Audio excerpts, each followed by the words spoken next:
ప్రభువును ప్రియ రక్షకుడైన యేసుక్రీస్తు నామములో కూడి వచ్చిన మీ అందరికీ నా హృదయపూర్వకమైన వందనాలు. క్రీస్తు పేరట మీకు మీ కుటుంబాలకు శుభము కలుగునుగాక. ఆమేన్. గత 2 వారాలుగా మనం దేవుని యొక్క వాక్యాన్ని నేర్చుకుంటూ ఉన్నాం. ఒక ప్రత్యేకమైన అంశం దేవుని సన్నిధిలో మనం వినడానికి ప్రభు కృప చూపారు. 2 భాగాలు దేవుని యొక్క వాక్యంలో మనం పూర్తి చేసుకొని 3వ వాక్య సందేశంగా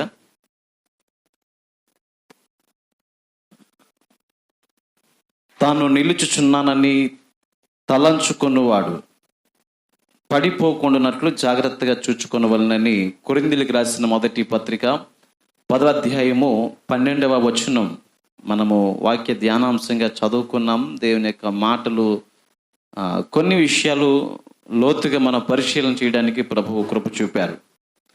ఈ పగలు ఈ ఉదయకాల సమయంలో మరింత ఆధ్యాత్మికమైన లోతుల్లోనికి వాక్యపు సారాన్ని మనం గ్రహించడానికి దేవుని యొక్క ఆత్మ సహాయాన్ని కోరదాము. దైవజనులు ప్రార్థించారు. దేవుని యొక్క వాక్యం మన హృదయాల్లోనికి రావడానికి అవకాశాన్ని మనమే ఇవ్వాలి.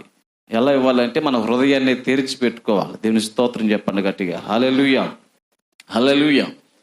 మీరు ఈ మధ్య కాలంలో ఎక్కువగా ఇంట్లో కుళాయి వాటర్ కంటే ఫిల్టర్ వాటర్ తాగే వాళ్ళు చాలామంది ఉన్నారు. ఎందుకంటే బయట ఉన్న వాతావరణాన్ని బట్టి ఆరోగ్య సమస్యలు ఇవన్నీ వస్తున్నాయి కాబట్టి కొంచెం వాటర్ ప్యూరిఫై అయితే బాగుంటుందని చెప్పి ఫిల్టర్ వాటర్ తాగుతున్నాం కదండి. అది తెచ్చుకోవడానికి మనం అక్కడికి ట్యాప్ దగ్గరికి వెళ్ళినప్పుడు ఆ డబ్బా తీసుకెళ్తాం. బాటిల్ని తీసుకువెళ్ళి అక్కడ పెట్టినంత మాత్రాన అది ఫిల్ అవ్వద్దా? మూత తీసి అక్కడ పెడితే అది ఫిల్ అవుద్దండి. మూత తీయాలి. మీరు దాన్ని మూత తెరవకుండా, దానికి అవకాశం ఇవ్వకుండా ట్యాప్ ఇప్పేసి అక్కడ పెడితే ఆ వాటర్ అంతా దాని పైన నుండి కిందకి పోతే తప్ప లోపలికి వెళ్ళే అవకాశం లేదు. ఈరోజు మీ హృదయం అనేటువంటి ఆ ద్వారాన్ని ఒక్కసారి తెరవండి. దేవుని వాక్యం మీ హృదయంలోనికి వస్తే ఆయన మిమ్మల్ని సంధిస్తాడు. దేవుని స్తోత్రం కలుగును. హల్లెలూయా. ఈ తీక్ష్ణతతో, ఈ యొక్క మండే స్వభావంతో దేవుని సన్నిధిలో మనం కూర్చొని ప్రార్థన చేసి ఆసక్తి కలిగి ఉంటే ఆయన ఖచ్చితంగా మనలో మెదులుతున్న ప్రతి సమస్యకు, ప్రతి ప్రశ్నకు ఆయన జవాబిస్తాడు. మన దేవుడు మాట్లాడే దేవుడు అండి. ఎవరండి చెప్పాలి? మాట్లాడే దేవుడు. ఆయన ఒక్కసారి మనతో మాట్లాడితే మన బ్రతుకులు స్థిరపరచబడతాయి. ఈరోజు వాక్యం జీవితాల్లోనికి చాలా మంది వాక్యానికి దూరం అయిపోతూ ఉంటారు. ఏం చేస్తారంటే చూడండి, ఆరాధనలో యవనస్తులు కానివ్వండి, చాలా మంది ప్రారంభ ప్రార్థనలో ఉండొచ్చు, లేదా పాటలు పాడేటప్పుడు ఉండొచ్చు, సాక్ష్యాలు చెప్తున్నప్పుడు ఉండొచ్చు. కొంతమంది అసలైనటువంటి జీవితాన్ని మార్చేటువంటి వాక్య సమయానికి దూరం అయిపోతూ ఉంటారండి. ఆ సమయంలో ఏదో ఫోన్ వచ్చిందని, లేదా ఏదో పని ఉందని చెప్పేసి ఏదో తలంపుతో బయటకు వెళ్ళిపోతారు. కానీ మన బ్రతుకులు మార్చే వాక్యానికి మన సమయం ఇవ్వకపోతే ఎందుకు మన జీవితాలు క్రైస్తవ్యాన్ని భక్తి చేసి మేము భక్తి పరులము ఇన్ని సంవత్సరాలుగా ఆరాధన చేస్తామని చెప్పి డబ్బాలు కొట్టుకోవటం అంతా కూడా వ్యర్థమే. కాబట్టి దేవుని యొక్క వాక్యానికి మీ హృదయాల్లో చోటునివ్వండి. దేవుని యొక్క వాక్యం మీలోనికి వస్తే ఆయన మీలో వసిస్తాడు. నమ్మిన వారు చప్పలు కూడా దేవుని పరిశుద్ధ నామమున మహిమపరచుకుందాం. హల్లెలూయా. నా ప్రియ దేవుని బిడ్డలారా, ఈనాటి వాక్య ధ్యానాంశంలో మనం చదువుకున్నాము. 3వ లేఖన భాగంగా చదివితే అక్కడ భక్తిహీనతను గురించి రాశాడు. దాన్ని కొంత వివరణ చేసి నేను ముగించేశాను. మరలా ఒకసారి ధ్యానం చేసుకుందాము. ఒక వ్యక్తి పడిపోవడానికి గల కారణాలు, ఒక క్రైస్తవ వ్యక్తి లేదా ఒక ఆధ్యాత్మికమైనటువంటి ఆత్మీయుడు, ఒక క్రైస్తవ ఆత్మీయ బిడ్డ తన జీవితంలో పడిపోతున్నాడు అంటే గల కారణాలు ఇటు దైవ భక్తి విషయంలో కానివ్వండి, భౌతిక జీవితాన్ని జీవిస్తున్న మనకు కొన్ని హెచ్చరికలు బైబిల్ గ్రంథం నుండి జారీ చేయబడ్డాయి. మొదటి మాట మనం చదివాం, అహంకారమైన మనస్సు, గర్వం. ఈ గర్వం వలన మనిషి పడిపోతాడని చెప్పి సామెతల గ్రంథం 16వ అధ్యాయం 18వ వచనంలో విన్నాం. అలాగే 2వ మాటగా హెబ్రీయులకు రాసిన పత్రిక 4వ అధ్యాయము 11వ వచనంలో రాయబడింది, అవిధేయత వలన వారట దేవుని విశ్రాంతిలో ప్రవేశించలేదని చెప్పి పితరులు ఇశ్రాయేలు ప్రజలను గూర్చి భక్తుడు రాశాడు హెబ్రీయులకు రాసిన పత్రికలో. 3వ మాటగా సామెతల గ్రంథం 11వ అధ్యాయం 5వ వచనం, భక్తిహీనత చేత ఎవరును స్థిరపరచబడరు అన్న మాట చెప్పి మన వాక్యాన్ని ముగించుకున్నాం. అందులో నుండి ఒక చిన్న ఉదాహరణ చెప్పి ఎవరు స్థిరపరచబడలేదు, ఎవరు భక్తిహీనత చేత వారు పతనం అయిపోయారు. వారి పరిస్థితి ఏంటి, వారి జీవితం ఎలా కనుమరుగైపోయింది, వారి ముగింపు ఏమిటి అన్నది ఒక చిన్న ఉదాహరణ చెప్పి ఈ నాటి వాక్యంలోనికి నేను ముందుకు వెళ్ళాలని ఇష్టపడుతున్నాను. దినవృత్తాంతాల 2వ గ్రంథం 26వ అధ్యాయం 16 నుండి నేను ఈ విషయాన్ని జ్ఞాపకం చేస్తున్నాను. నా వాక్య సందర్భంలో ఉన్న ఈ చిన్న కోణాన్ని మీ ఎదుటి పెట్టడానికి ఈ లేఖన సారాంశాన్ని చెప్పాల్సిన పరిస్థితి ఉంది. నా ప్రియులరా, గత వారంలో మీరు విన్నారు ఉజ్జియా అనేటువంటి రాజును గూర్చి. యోధా వారికి రాజు, యోధా తెగకు ఆయన రాజుగా ఉన్నాడు. ఆయన రాజరికము సింహాసనము అధిష్ఠించేసరికి ఆయన వయసు ఎంత అండి చెప్పాలి? ఎంత, ఎన్ని సంవత్సరాలటండి? 16 సంవత్సరాల వయసులో రాజు అయిపోయాడు ఆయన. దేవుడు అతన్ని అభిషేకించి ఆ ప్రజల మీద రాజ్య పరిపాలన చేయమన్నప్పుడు ఆయన ఎంతో భక్తి శ్రద్ధలు కలిగి, ఎంతో నిష్ట కలిగి మంచి రాజ్య పరిపాలన అందించాడు. ఇక్కడ ఒక చిన్న హిస్టారికల్ మెథడ్ మీ దగ్గర పెట్టాలనుకుంటున్నాను. మీరు అందులో యుద్ధాల గురించి చూస్తే వాళ్ళు రాళ్లను, పెద్ద పెద్ద గుదిబండలను ప్రయోగించిన విధానం. ఇక్కడ మనం చదువుతున్నాము, అక్కడ ఏం చెప్పాడు? పెద్ద పెద్ద రాళ్లను, అంబులను ప్రయోగించుటకి ఉపాయశాలులు, ప్లానర్స్ ఉన్నారు అక్కడ. పెద్ద రాళ్లను ఎలాగా సైన్యం మీదకి ప్రయోగించాలో ఇప్పుడున్నటువంటి ఈ మూవీస్ లేదా డైరెక్టర్స్, ఈ రచయితలు ఎవరైతే ఉన్నారో వీళ్ళందరూ కూడా బైబిల్ గ్రంథంలో ఉన్న కొన్ని సన్నివేశాలను తీసుకుని హాలీవుడ్ మూవీస్ కానీ, ఇటు తెలుగు చలనచిత్రాలు కానీ, వీటిలో ఫైట్ సీన్స్ అనే దాంట్లో కూడా వాడేటువంటి ఈ ఎక్విప్మెంట్స్ అన్ని కూడా బైబిల్ గ్రంథం నుండి కొన్ని సారాంశాలు వారు తీసుకొని వారు ప్రయోగించారు. అప్పుడు ప్రజలు సన్నపు నార వస్త్రాలు ధరించిన విధానం, రాజులు ధరించిన కిరీటాలు, వారు పెంచుకున్న జులపాలు, జుట్టులు, ఏమండి వారి యొక్క గెడ్డాలు, ఈ వస్త్రధారణ అంతా కూడా బైబిల్ గ్రంథంలో ఆనాటి రాజుల యొక్క చరిత్ర మనం చదివితే అప్పుడున్న కోటలో దాని వైభవము, దాని కీర్తి, అక్కడున్న సైన్యము, వీటన్నిటిని తీసుకుని ఈరోజు దృశ్య రూపకంగా ఈ సినీ ఇండస్ట్రీ వారు చూపిస్తూ ఉన్నారు. ఇది ఇప్పుడు కాదు, ఈ పూర్వకాలపు ఈ రాజుల చరిత్ర ఈ కాలంలోనే ప్రియులరా ఉజ్జియా వీటిని ప్రారంభించాడు. చూడండి, దేవుడిచ్చిన జ్ఞానము, దేవుడిచ్చిన శక్తి, దేవుని ఎడల వారికి ఉన్న ఆ భయభక్తులు వారిని ఏం చేసిన ఉపాయశాలను కల్పించడానికి, మంచి యంత్రాలను తయారు చేయడానికి యెరూషలేములో వాటిని చేయించి దుర్గములలోను బురుజుల్లోనూ ఉంచెను అని రాయబడింది. ఆ తర్వాత మనం చదువుతున్న, అతడు స్థిరపడు వరకు అతనికి ఆశ్చర్యకరమైన సహాయము కలిగెను గనుక అతని కీర్తి దూరముగా వ్యాప్తించను. అతని పేరు మారుమరుగిపోయిందండి. ఆ దేశ నలుమూలలకు కూడా ఆయన పేరు ప్రఖ్యాతులు వెళ్ళిపోయాయి. ఇదిగో ఆ దేశంలో చాలా యుద్ధ సన్నద్ధులు ఉన్నారు, యుద్ధం చేయడానికి మంచి థియరీ ఉంది, అక్కడ మంచి ఎక్విప్మెంట్స్ ఉన్నాయి, మంచి యుద్ధ ఉపకరణాలు ఉన్నాయి, ఆయుధాలు ఉన్నాయి. అంత గొప్ప రాజ్యం, ఆ రాజు కూడా చాలా ప్రజ్ఞావంతులు అని చెప్పి అతను కూర్చున్న కీర్తి ఆ నలుమూలలో కూడా వ్యాప్తి చెందింది. ఇక్కడ వరకు బాగానే ఉంది స్టోరీ. కానీ ప్రియులరా, ఇతని పతనం కూడా మనం చదివితే అక్కడ 16వ వచనం నుండి రాయబడి ఉంది. ఒక వ్యక్తి ఇవన్నీ పడిపోవడానికి గల కారణాలను మనం చదువుతున్నప్పుడు ఇక్కడ చెప్తున్నాడు. అతి ప్రధానమైంది ఏమన్నాడు? భక్తిహీనతను గురించి మనం చదువుతాం. గర్వం. 16వ వచనం, అయితే అతడు స్థిరపడిన తర్వాత అతడు మనస్సున గర్వించి చెడిపోయెను.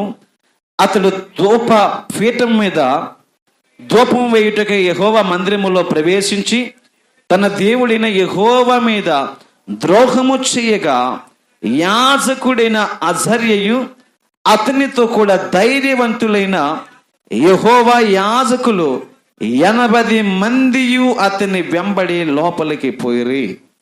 వారు రాజైన ఉజ్జియాను ఎదిరించి, ఉజ్జియా యెహోవాకు ధూపం వేయుటకే ప్రతిష్ఠింపబడిన అహరోను సంతతి వారైన యాజకుల పనే గాని నీ పని కాదు, నీ ఈ పరిశుద్ధ స్థలములో నుండి బయటికి పొమ్ము, నీవు ద్రోహం చేసి ఉన్నావు.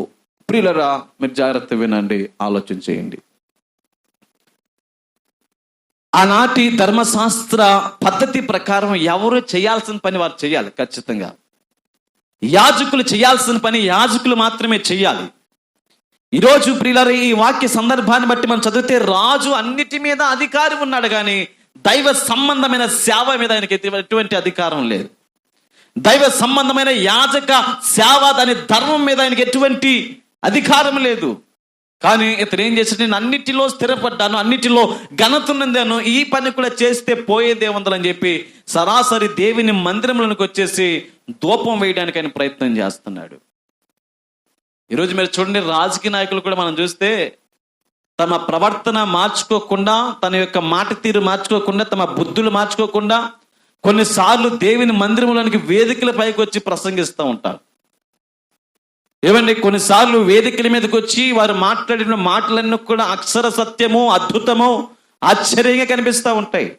మాట ఇచ్చి మాట నిలబెట్టుకున్నంతగా తమను తాము మెప్పించుకొని మన ఎదుట నమ్మకాన్ని పుట్టించుకుంటారు. కానీ అంతా అయిపోయిన తర్వాత వాళ్ళ దగ్గరికి వెళితే మన ముఖం చూడటానికి వారు కూడా ఇష్టపడరండి. అందుకే ప్రియులారా, మనము రాజకీయ నాయకులు ఎవరిని వస్తే కొంచెం దూరంగా పెడతా ఉంటాం.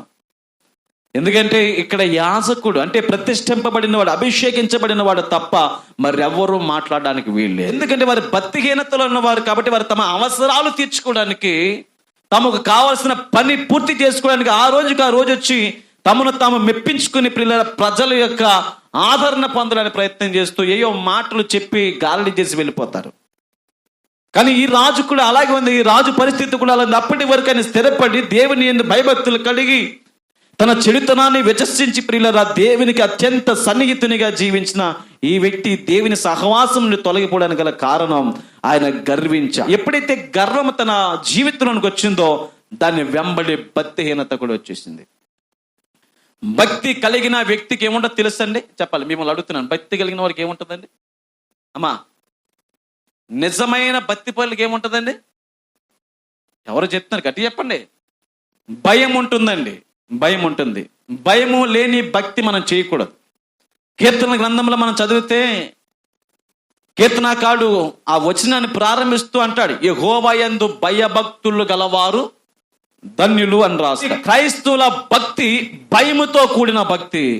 కానీ క్రైస్తవేతరుల భక్తి కేవలము అది నామకార్థమైన భక్తి మాత్రమే. అందులో భయం అన్నది ఉండదండి.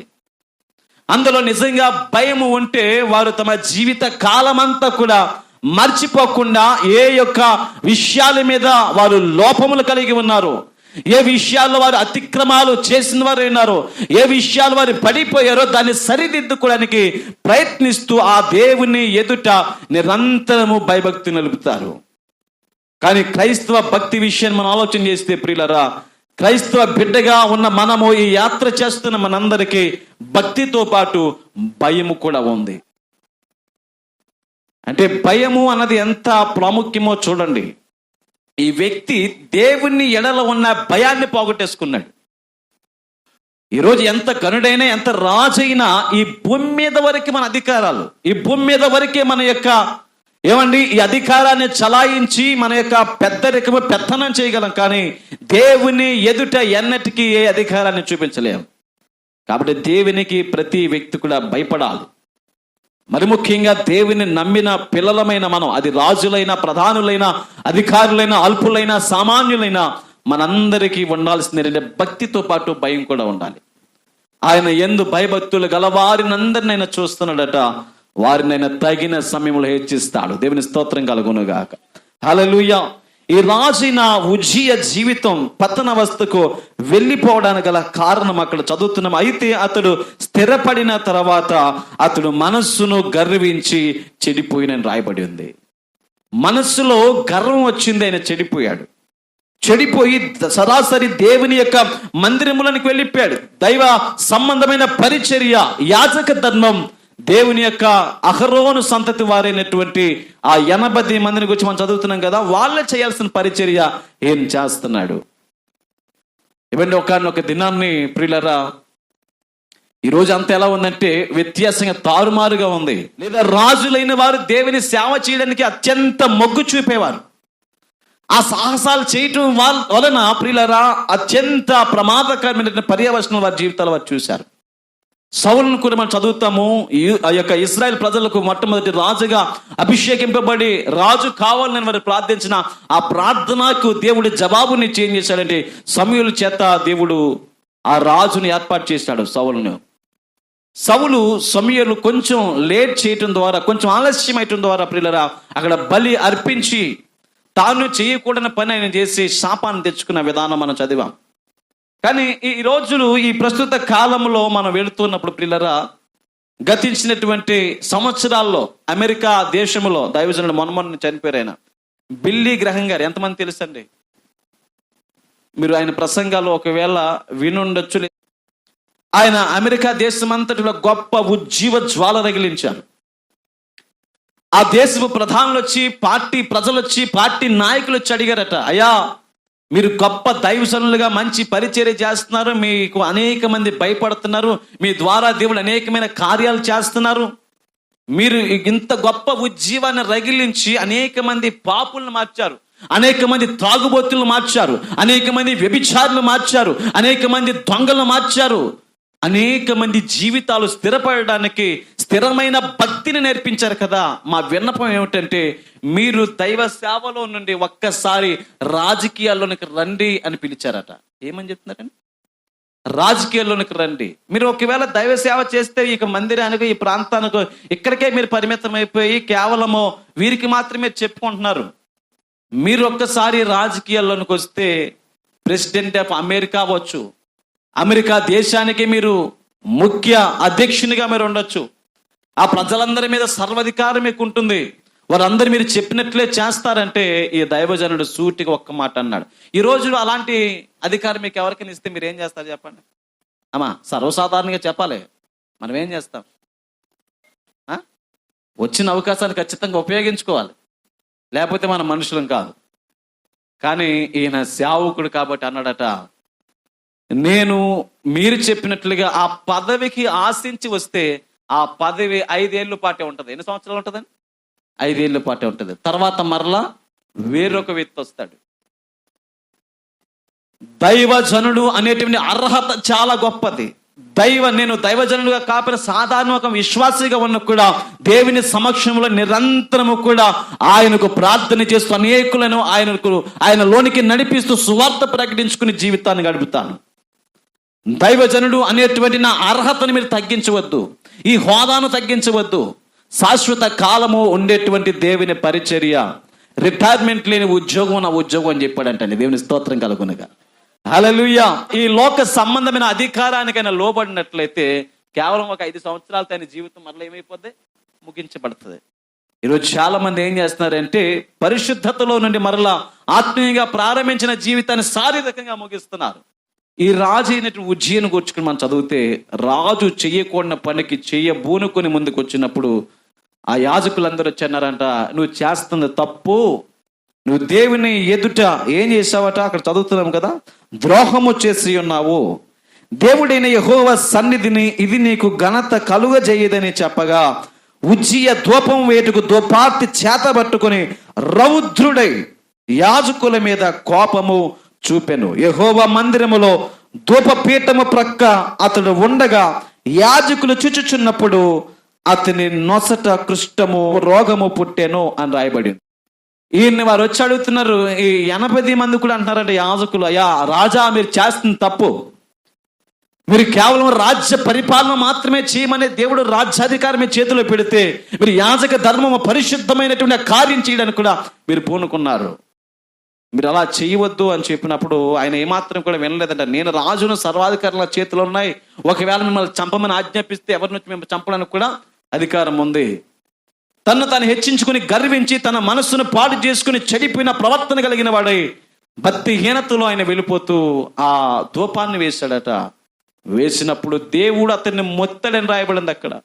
ఒక్కసారి ఆయన మొత్తగానే ఆయన నొసటన తెల్లగా కుష్ఠరోగం కనిపించిందటండి. ఆ రోగం ఎప్పటి వరకు తెలుసు? ఆయన చనిపోయే వరకు కూడా ఆయన స్వస్థత పొందుకోలేదు. చనిపోయే వరకు కూడా, ఆయన జీవితాన్ని ముగించే వరకు కూడా ఆయన ఒంటరిగా ప్రియులారా ఒక చివరిలో ఒక చిన్న గృహములో ఒక చిన్న నివాసాన్ని కట్టుకుని, ఊరికి దూరంగా ఆయన నివాసాన్ని కట్టుకుని జీవించి చనిపోయాడండి. ఆ లేఖన భాగాలు చదవండి. 20 వచ్చును.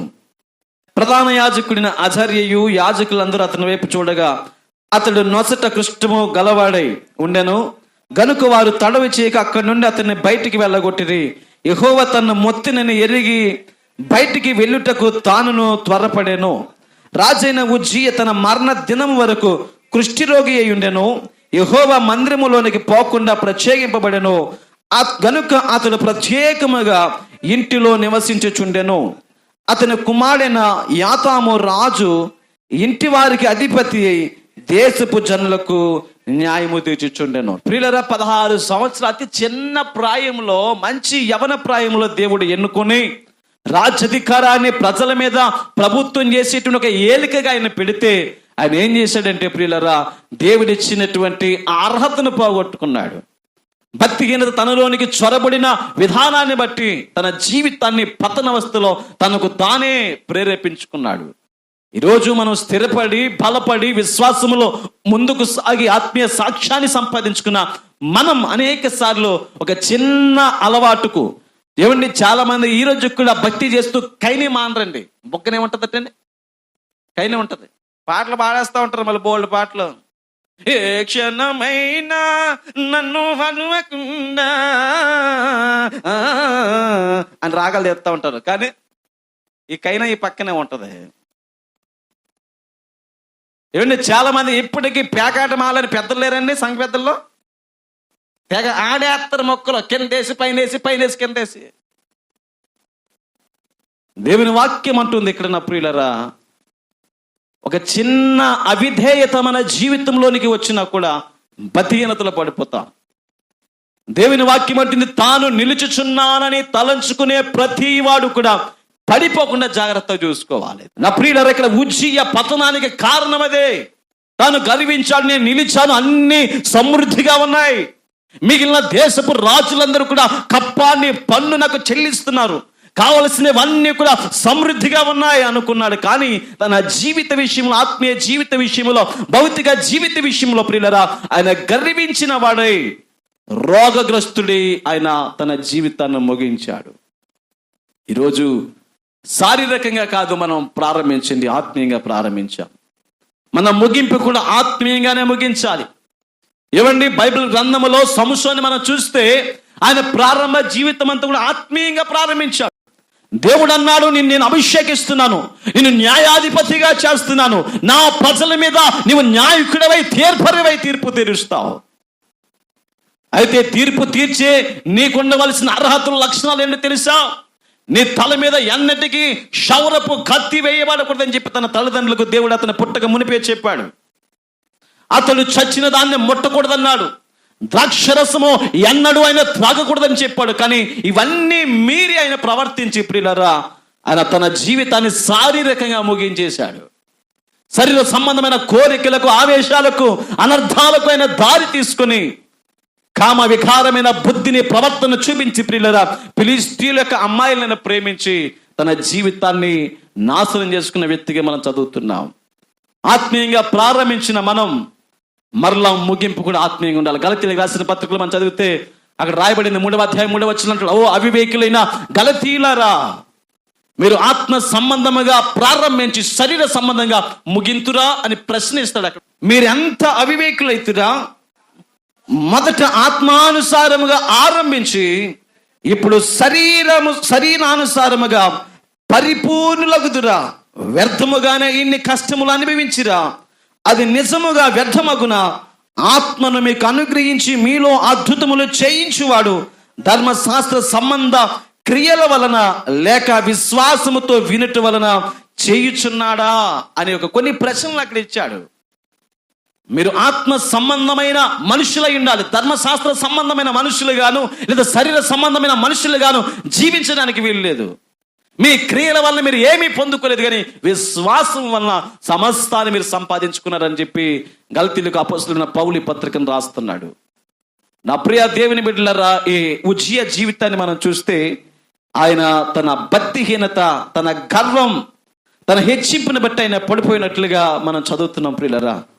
అలాగే 4వ సందర్భాన్ని, ఒక వ్యక్తి పడిపోవడానికి గల 4వ కారణం బైబిల్ గ్రంథంలో రాయబడింది. సామెతల గ్రంథం 28వ అధ్యాయం 18వ వచనం, మూర్ఖ ప్రవర్తన కలిగిన వాడు హఠాత్తుగా పడిపోవును అని రాయబడింది పిల్లరా. ఏమండి, 4 మాటలు మనం వింటున్నాం. ఒక వ్యక్తి పడిపోవడానికి గల కారణాలు ఏంటండి? మొదటి కారణం అహంకారమైన, చెప్పండి నాతో కలిసి చెప్పండి, అహంకారమైన మనస్సు. 2వది అవిధేయత. 3వది భక్తిహీనత. 4వది మూర్ఖ ప్రవర్తన. అవిధేయత వలన దేవునికి దూరం అయిపోతారట. విధేయత లేని తరాల గురించి మనం విన్నాం. కన్నులు నెత్తికొచ్చిన తరాల గురించి మనం విన్నాం. తల్లిదండ్రులను శపించే తరాల గురించి మనం విన్నాం. నా ప్రియులరా, దేవుని యొక్క లేఖనం నుండి ఈ దినం నేర్చుకున్న ఉజ్జియా పతనం, ఆయన భక్తిహీనత చేత తన జీవితాన్ని సర్వనాశనం చేసుకున్నాడు. కొంతకాలం బాగానే ఉన్నాడు. కొంతకాలం తర్వాత ఆయన ముగింపు అంతా కూడా శరీర సంబంధమైనటువంటి విధంగా ఆయన ముగించాడు. 4వ సందర్భం మనం చదువుతున్నాం, మూర్ఖ ప్రవర్తన. ఈ మూర్ఖ ప్రవర్తన వల్ల మనుషులు ఎలా పాడైపోతారు? ఒక ఎగ్జాంపుల్, ఒక ఉదాహరణ చూద్దాం. న్యాయాధిపతుల గ్రంథం 2వ అధ్యాయం 19వ వచనం. తమ శత్రువులు తమను బాధింపగా వారు విడిచిన నిట్టూర్పులు యెహోవా విని సంతాపించి వారి కొరకు న్యాయాధిపతులను పుట్టించి ఆయా న్యాయాధిపతులకు తోడయుండి వారి దినములన్నిటను వారి శత్రువుల నుండి, ఆ శత్రువుల చేతుల నుండి ఇశ్రాయేలీలను రక్షించెను. దేవునికి స్తోత్రం. గడి చేద్దాము. హల్లెలూయా, హల్లెలూయా. ప్రియులరా, ఈ న్యాయాధిపతుల గురించి మీకు చెప్పినప్పుడు ఒక వృత్తాంతాన్ని మీ దగ్గర పెట్టాను. ఆ వృత్తాంతం ఏంటంటే, దేవుడు న్యాయాధిపతులను పుట్టించాడు. వారు ప్రార్థన చేశారు, అయ్యా మాకు ఈ శోధనలు ఎక్కువైపోతున్నాయి. ఈ దూరంలో ఉన్నటువంటి దేశాలు, ఈ ఇరుపక్షాల దేశాలు, ఈ చుట్టుపక్కల దేశ ప్రజల యొక్క శత్రు భయం మమ్మల్ని పీడిస్తుంది. ఎలాంటి పీడన అంటే, వారు కష్టపడి ధాన్యం పండించేవారు, కష్టపడి వరి పండించేవారు, కష్టపడి గోధుమలు పండించేవారు. వీటన్నిటిని పండించి కోతకాలం వచ్చేసరికి అవి వారు కూర్చుకొని బండ్ల మీద కట్టుకొని ఇంటికి తీసుకుని వెళ్తున్న ఆ సందర్భంలో ఆ బండ్లను వారు తోలుకుని వెళ్ళిపోయేవారు. ఆ ధాన్యం కోసి వారు సర్దుకునే సమయంలో దాన్ని తీసుకుని ఎత్తుకుని పోయేవారు. చాలా విధాలుగా వారిని చాలా బాధించి, మన భాషలో చెప్పుకోవాలంటే నోటి దగ్గర ముద్దను లాక్కున్నట్లుగా ప్రియులరా వాటిని ఎత్తుకుని పోయేవారు. వారి పిల్లలకి వారికి ఆహారం లేదు. దాన్ని బట్టి వారు ఏడ్చి ప్రార్థన చేసేవారట, అయ్యా అయ్యా ప్రభువా, మేము ఈ శత్రువు బాధ భరించలేకపోతున్నాం, మాకు తీర్పరులుగా లేదా న్యాయాధిపతులుగా రక్షణకర్తలుగా ఎవరినైనా నియమించని చెప్పి ప్రార్థన చేస్తే దేవుడు న్యాయాధిపతులను పుట్టించాడు. వారి ప్రార్థన చేయగానే దేవుడు ఏం చేశాడు? న్యాయాధిపతిని పుట్టించినప్పుడు న్యాయాధిపతి వారి పక్షంగా పోరాటం చేసి నెమ్మదిని తీసుకుని వచ్చేవాడు. ఏం తీసుకుని వచ్చేవాడండి? నెమ్మది. ప్రార్థన చేయగానే ఇప్పుడు ఏమొచ్చింది? వాళ్ళకి నెమ్మది వచ్చింది. నెమ్మది వచ్చిన తర్వాత మరలా ఏం చేయాలి చెప్పాలి? చెప్పండి, ఏం చేయాలండి? ప్రార్థన చేయాలి. కానీ వీళ్ళు ఏం చేశారు తెలుసా? పాపం చేశారు. ఏం చేశారండి? పాపం చేశారు. దీన్ని మీకు ఒక రౌండ్ సర్కిల్లో చూపించినప్పుడు, ప్రొజెక్టర్ మీద చూపించి దాని వృత్తాంతాన్ని మీకు గతించిన దినాల్లో చెప్పాను. న్యాయాధిపతుల గ్రంథం గురించి చెప్పినప్పుడు ప్రార్థన చేస్తే దేవుడు నెమ్మది ఇచ్చాడు. నెమ్మది పొందిన తర్వాత ప్రార్థన చేయాలి. కానీ ప్రార్థనకు మరలా పాపాన్ని చేశాడు. పాపం చేస్తే మరలా శిక్ష వచ్చింది. మరలా ఏడ్చారు. మరలా దేవుడు నెమ్మదిని ఇచ్చాడు. ఇదే అలాగా ఆ న్యాయాధిపతుల గ్రంథం అంతా చదివితే ఇదే జరుగుతా వారి జీవితాల్లో అలాగ ముగింపు తీసుకుని వచ్చింది. ఈ వచనాన్ని మనం చదివితే కన్క్లూజన్ మనకు చూస్తాం. 19వ వచనం చదవండి. 2:19. ఒక్కొక్క న్యాయాధిపతి చనిపోగా వారు వెనుకకు తిరిగి ఇతర దేవతలను పూజించుచు వాటికి సాగిలపడుచు ఉండుట వలన తమ క్రియలలోనేమి తమ మూర్ఖ ప్రవర్తనలోనేమి దేనిని విడువక తమ పూర్వీకుల కంటే మరి మిగుల చెడ్డవారైరే. తమ పితరుల కంటే మిగులు చెడ్డవారైపోయారట. వారు ఏడ్చి గోజారు కన్నీరు కాచారయ్యా, ఈ శత్రువు యొక్క భారము మా మీద చాలా హెచ్చుగా ఉంది, దాన్ని తగ్గించు ప్రభ, తీసే ప్రభని ప్రార్థన చేస్తే దేవుడు న్యాయాధిపతులను పుట్టించాడు. న్యాయాధిపతులు పుట్టించిన తర్వాత తన జీవితాన్ని మార్చుకోవాల్సిన వీరు మరలా ఏవండి పంది కడగబడి మరలా బురదలో దొరికినట్లుగా, కుక్క తన వాంతికి తిరిగినట్లుగా మరలా తిరిగి పాపములో వీరు పడిపోయి ప్రియులారా దేవుని మర్చిపోయారు. ఇక్కడ మనం చదువుతున్న ఒక్కొక్క న్యాయాధిపతి చనిపోగా, ఆ మాట అండర్లైన్ చేసుకోండి. ఒక్కొక్క న్యాయాధిపతి చనిపోగా వారు వెనుకకు తిరిగి ఇతర దేవతలను అనుసరించి పూజించుచు వాటికి సాగిలపడుచు ఉండుట వలన తమ క్రియలలోనేమి తమ మూర్ఖ ప్రవర్తనలోనేమి దేనిని విడవకుండా తమ పూర్వీకుల కంటే మరి చెడ్డవారయ్యారని చెప్పి దేవుని వాక్యం చెబుతుంది. ప్రియులారా, మన పూర్వీకులు ఒకవేళ చెడ్డవారైతే మనము వారి ప్రవర్తన చూసాము కాబట్టి మన జీవితాలను మన ప్రవర్తన మార్చుకోవడానికి ప్రయత్నం చేయాలి. ఏమండి, ఒకప్పుడు మన పితరులు చేసిన దోషాన్ని మనం చేసి మన తల మీదుగా శాపాన్ని తెచ్చుకోకూడదు.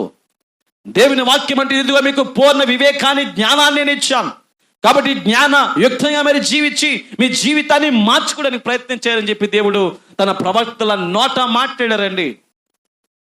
ఎప్పుడైతే ఈ యొక్క న్యాయాధిపతులు చనిపోయారో మరలా వీళ్ళు శాశ్వతంగా పాపంలోనికి పోయారు, అతి మూర్ఖతలోనికి పోయారండి, విగ్రహారాధనలోనికి వెళ్ళిపోయారట.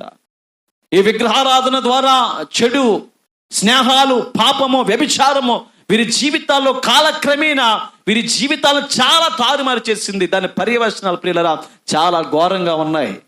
అందుని బట్టి మనం చదువు, ఇశ్రాయేలు తమ భక్తిహీనత వలన తమ మూర్ఖ ప్రవర్తనను కనపరుచున్నట్లుగా ఈ న్యాయాధిపతుల గ్రంథం మనకు ఈ విషయాన్ని మరి ప్రియులరా భక్తులు తెలియజేస్తా ఉన్నారు.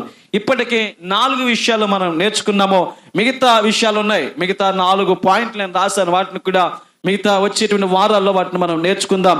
ఇప్పటి వరకు విన్నటువంటి మాటలను బట్టి మనం ప్రభుని స్తుతిద్దాం. నాతో కలిసి చెప్పండి, ఎన్ని విషయాలు నేర్చుకున్నాం? మొదటి విషయం నాతో చెప్పండి ప్రియులరా. ఒక వ్యక్తి పడిపోవడానికి గల కారణం అహంకారమైన మనస్సు. 2వ మాట అవిధేయత. 3వ మాట భక్తిహీనత. 4వ మాట మూర్ఖ ప్రవర్తన. ఈ 4 విషయాలను బట్టి ఒక క్రైస్తవుడు కానీ ఒక ఆధ్యాత్మికమైన వ్యక్తి కానీ తన జీవితంలో పడిపోతున్నాడంటే కారణాలు ఇవే. అంటే ఈ పట్టు, వివేకం అన్నీ ఉన్నాయి, కానీ భవిష్యత్తును గూర్చిన జ్ఞానం మనకు లేదు. ప్రియులరా, దేవుని యొక్క వాక్యం అంటుంది, ఇదిగో మీరు రాబోయే తరాల్లో మీరు ఎలా ఉండాలంటే హెచ్చైనటువంటి స్థానాల్లో మీరు ఉండాలి. కానీ భూ సంబంధమైన దీవెనలకు మాత్రమే మనం పరిమితం అయిపోకూడదు. ఆత్మ సంబంధమైనటువంటి దీవెనలకు కూడా భూ సంబంధంగా ఎంత ఫలిస్తామో దానికి డబుల్గా ఆత్మీయ స్థితిలో మనం ఎత్తుగా ఉండాలండి. అదే ప్రభువు కోరుకుంటున్నాడు. అట్టి కృప ప్రభు మనందరి జీవితాల్లో సమృద్ధిగా అనుగ్రహించును గాక. ఆమేన్.